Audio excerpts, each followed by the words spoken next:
તમને આપણા જંતુવારમાં સ્થિત માતરી માતાજીનું મંદિર છે એના ઇતિહાસ વિશે થોડું ઘણું જણાવો.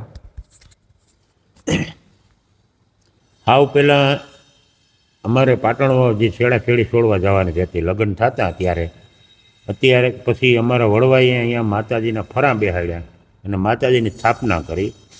એટલે અમારે કોઈને પાટણમાં ધક્કો થતો નથી અને અમે અહીંયા જ માતાજીને છેડાછેડી અમે આવીએ લગ્નમાં, એટલે અહીંયા છેડાછેડી છોડાવીએ. અને હીરા બાપુ જે અખંડ જ્યોત 12 વર્ષ અખંડ જ્યોત બારી, એ પછી અહીં માતાજીનું સ્થાપના અમે હિંગરો ધર્યો માતાજીને અને એનું પ્રાણ પ્રતિષ્ઠા કરેલ છે 1993માં, 4/11/1993માં. ટૂંકમાં પહેલા કોણ પૂજા કરતા? પહેલાં લાલબાપુ પૂજા કરતા, લાલપરી બાપુ. હવે એ તો અમને બહુ સાંભળે નહીં, આમ કે પહેલાંથી બાપુ પૂજા કરતા લાલબાપુ. સમજાઈ ગયું. એ પછી હીરા બાપુ આવ્યા અને એને પાછું અહીં અખંડ જ્યોત ચાલુ કરી. અખંડ જ્યોત ચાલુ કરી એટલે એને અહીં પછી અમારે પ્રાણ પ્રતિષ્ઠા થઈ આહુ મહિનાની અંધારી પાયસમે. પછી અમે દર મહિનાની અંધારી પાયસમ ઉજવીએ, માતાજીના ગુણગાન ગાઈએ અને બેઠા ગરબા બોલીએ. પછી આહુ મહિનાની નવરાત્રિ ચાલુ થાય એટલે અમે અહીં 9 દી માતાજીના બેઠા ગરબા બોલીએ છીએ. પછી પાછું અને યજ્ઞ, આઠમને દી યજ્ઞ થાય અને તે દી અમે આખા ગામ સર્વે આવી શકે એ રીતનું અમે બધાય અહીં ભેરા થઈએ અને માતાજીનું આઠમ નેદી જલાભિષેક કરીએ અમે દર વખતે. માતાજીનો અભિષેક કરીએ રાતના. ટૂંકમાં ગામના બધા લોકો આવી શકે? બધા આવી શકે, એવું કોઈ નહીં? નહીં, ગમે ને આવું આવી શકે, લાભ લઈ શકે માતાજીનો. અમે નેટમાં મૂકી દે સર્વે ધર્મપ્રેમી બધાને આવવાનું છૂટ. પછી અમે ત્યારે નવરાત્રિને જે આપણે ગરબીની બાળા હોય, આઠમને જે અમે રૂંઢે 5 વાગે એને જમાડીએ બાળાઓને. પછી એનું જમણવાર કરીએ, પછી બાજુના છોકરાને જમાડીએ, બધા છોકરા જમે, બધા સેવા કરતા હોય.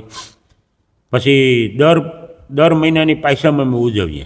પછી બીજું કોઈ માતાજી પ્રસંગ થાય? હા, એમ તો કંઈક ગામ જમણવાનો પ્રોગ્રામ થઈ જાય તો ગામે જમણ નાખીએ માતાજીને દયા હોય તો. અને નવરાત્રિ, આ ચૈત્રી નવરાત્રિ આહુ મહિનાની નવરાત્રિ ઉજવીએ, યજ્ઞ કરીએ. પછી ચૈત્ર મહિનાની નવરાત્રિનો એ ઉજવીએ, અમે બેઠા ગરબા બોલીએ અને આઠમને દી અમે યજ્ઞ કરીએ. સમજાઈ ગયો. પછી ચૈત્ર મહિનાની પાયસમે, અંધારી પાયસમ એટલે ચૈત્ર મહિને વધ પાયસમ આવે ને ત્યારે અમે બધા અહીં માતાજીનો મહાકાળીનો પાઠ કરીએ, એટલે પૂજન કે પાઠ જી કે બે એક જ છે.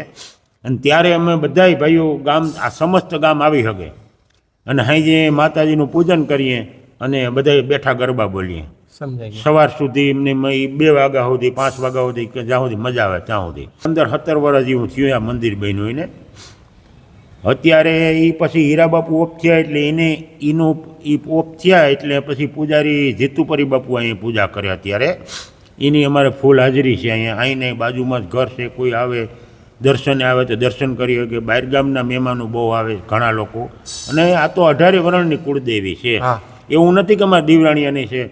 અને જે પંથમાં નથી, કોઈ નથી, તોય અમારા ગામના ઘણા અહીં માતાજીને દર્શન કરવા આવે. સમજાઈ ગયું. અને મેં એક એવી વાત સાંભળી હતી કે ગામમાં દિવેલ લેવા જાય છે. હા, એનું કંઈક એ અમારા અહીં અખંડ જ્યોત ચાલુ હતી એટલે અહીંના પૂજારી જે હોય ને એ અમારા જે ગમે એના ઘરે કહે કે ભાઈ અમારને દિવેલ લઈ જજો, તો ત્યાંથી દિવેલ ઉઘરાવા જાય બાપુ અને માતાજીને અખંડ જ્યોત બરે. અત્યારે તો અમારે 3 જ્યોત બરે અખંડ, પહેલાં તો અમારે 1 જ બરે. એટલી માતાજીની દયા થઈ ગઈ, એટલું ઘી થઈ જાય. અમારે અહીં કોઈ ઘી કે અગરબત્તી કોઈ વસ્તુ કંઈ ઘટતી જ નહીં, સાકર કે કોઈ પ્રસાદે પુષ્કળ આવે ને બધું અમારે ઠીકો ઠીક અહીં એમ માનો ને કે આમ 3 જ્યોત અખંડ બરે અત્યારે. તો આ હતો માતાજીનો ઇતિહાસ. તો વિડીયોમાં એટલું ગમ્યું હોય તો લાઇક, શેર, ફોલો કરજો અને મળીએ કંઈક નવા વિડીયો સાથે. બધાને જય માતાજી.